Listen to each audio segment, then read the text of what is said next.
വിശുദ്ധ യോഹന്നാന് ലഭിച്ച വെളിപാട് അധ്യായം 22. ദൈവത്തിൻ്റെയും കുഞ്ഞാടിൻ്റെയും സിംഹാസനത്തിൽ നിന്ന് പുറപ്പെടുന്നതും സ്ഫടികം പോലെ തെളിഞ്ഞതുമായ ജീവജലത്തിൻ്റെ നദി അവൻ എനിക്ക് കാണിച്ചു തന്നു. നഗരവീതിയുടെ മധ്യത്തിൽ നദിയുടെ ഇരുഭാഗങ്ങളിലുമായി 12 തരം ഫലങ്ങൾ കായ്ക്കുന്ന ജീവന്റെ വൃക്ഷം നിൽക്കുന്നു.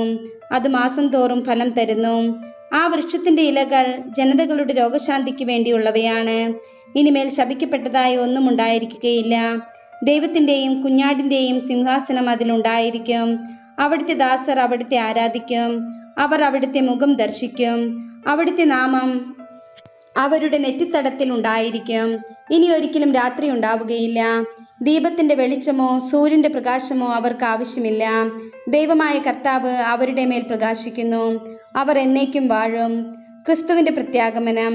അവൻ എന്നോട് പറഞ്ഞു, ഈ വചനങ്ങൾ വിശ്വാസയോഗ്യവും സത്യവുമാണ്.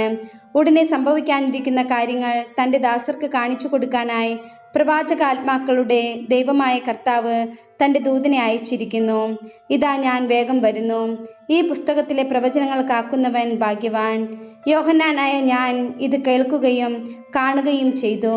ഇവ കേൾക്കുകയും കാണുകയും ചെയ്തപ്പോൾ ഇവ കാണിച്ചു തന്ന ദൂതനെ ആരാധിക്കാൻ ഞാൻ അവൻ്റെ കാൽക്കൽ വീണു. അപ്പോൾ അവൻ എന്നോട് പറഞ്ഞു, അരുത്. ഞാൻ നിന്റെയും നിന്റെ സഹോദരന്മാരായ പ്രവാചകന്മാരുടെയും ഈ ഗ്രന്ഥത്തിലെ വചനങ്ങൾ കാക്കുന്നവരുടെയും സഹദാസനാണ്. ദൈവത്തെ ആരാധിക്കുക. വീണ്ടും അവൻ എന്നോട് പറഞ്ഞു, ഈ ഗ്രന്ഥത്തിലെ പ്രവചനങ്ങൾ നീ മുദ്രിതമായി സൂക്ഷിക്കേണ്ട. എന്തെന്നാൽ സമയം അടുത്തിരിക്കുന്നു. അനീതി ചെയ്തിരുന്നവൻ ഇനിയും അനീതി ചെയ്തു കൊള്ളട്ടെ. പാപക്കറ പുരണ്ടവൻ ഇനിയും അങ്ങനെ തന്നെ കഴിഞ്ഞുകൊള്ളട്ടെ. നീതിമാൻ ഇനിയും നീതി പ്രവർത്തിക്കട്ടെ. വിശുദ്ധൻ ഇനിയും വിശുദ്ധീകരിക്കപ്പെടട്ടെ. ഇതാ ഞാൻ വേഗം വരുന്നു. എൻ്റെ സമ്മാനവും ഞാൻ കൊണ്ടുവരുന്നുണ്ട്. ഓരോരുത്തർക്കും സ്വന്തം പ്രവൃത്തികൾക്കനുസൃതം പ്രതിഫലം നൽകാനാണ് ഞാൻ വരുന്നത്. ഞാൻ ആൽഫയും ഒമേഗയുമാണ്, ഒന്നാമനും ഒടുവിലെത്തവനും, ആദിയും അന്തവും. ജീവന്റെ വൃക്ഷത്തിന്മേൽ അവകാശം ലഭിക്കാനും കവാടങ്ങളിലൂടെ നഗരത്തിലേക്ക് പ്രവേശിക്കാനും തങ്ങളുടെ അങ്കികൾ കഴുകി ശുദ്ധിയാക്കുന്നവർ ഭാഗ്യവാന്മാർ. നായ്ക്കളും മന്ത്രവാദികളും വ്യഭിചാരികളും കൊലപാതകികളും വിഗ്രഹാരാധകരും അസത്യത്തെ സ്നേഹിക്കുകയും അത് പ്രവർത്തിക്കുകയും ചെയ്യുന്ന സകലരും പുറത്ത്.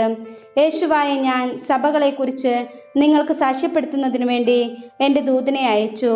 ഞാൻ ദാവീദിന്റെ വേരും സന്തതിയുമാണ്. പ്രഭാപൂർണനായ പ്രഭാത നക്ഷത്രം. ആത്മാവും മണവാട്ടിയും പറയുന്നു, വരുക. കേൾക്കുന്നവൻ പറയട്ടെ, വരുക. ദാഹിക്കുന്നവൻ വരട്ടെ. ആഗ്രഹമുള്ളവൻ ജീവന്റെ ജലം സൗജന്യമായി സ്വീകരിക്കട്ടെ. ഉപസംഹാരം. ഈ പുസ്തകത്തിലെ പ്രവചനങ്ങൾ ശ്രവിക്കുന്ന എല്ലാവരോടും ഞാൻ സാക്ഷ്യപ്പെടുത്തുന്നു. ആരെങ്കിലും ഈ വചനങ്ങളോട് എന്തെങ്കിലും കൂട്ടിച്ചേർത്താൽ ഈ പുസ്തകത്തിൽ വിവരിക്കപ്പെട്ടിരിക്കുന്ന മഹാമാരികൾ ദൈവം അവൻ്റെ മേൽ അയക്കും. ഈ പുസ്തകത്തിലെ പ്രവചനങ്ങളിൽ നിന്ന് ആരെങ്കിലും എന്തെങ്കിലും എടുത്തു കളഞ്ഞാൽ ഈ പുസ്തകത്തിൽ വിവരിക്കപ്പെട്ടിരിക്കുന്ന വിശുദ്ധ നഗരത്തിലും ജീവന്റെ വൃക്ഷത്തിലുമുള്ള അവൻ്റെ പങ്ക് ദൈവം എടുത്തു കളയും. ഇത് സാക്ഷ്യപ്പെടുത്തുന്നവൻ പറയുന്നു, അതെ, ഞാൻ വേഗം വരുന്നു. ആമേൻ. കർത്താവായ യേശുവേ, വരണമേ. കർത്താവായ യേശുവിൻ്റെ കൃപ എല്ലാവരോടും കൂടെ ഉണ്ടായിരിക്കട്ടെ.